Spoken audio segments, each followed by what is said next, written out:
Yan po ang purong uding ginawa natin mga palalabs. Tingnan nyo siya. Wow! Napaka-creamy yan. Nilagyan natin yan ng butter at ng condensed. Purple na purple siya. Haluin natin. Yan po, iniinit natin siya. Para yan ang ating breakfast for today.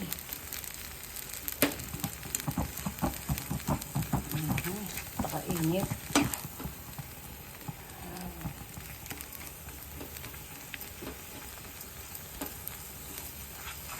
Blessed Monday to everyone. Let's have breakfast. Thank you for watching.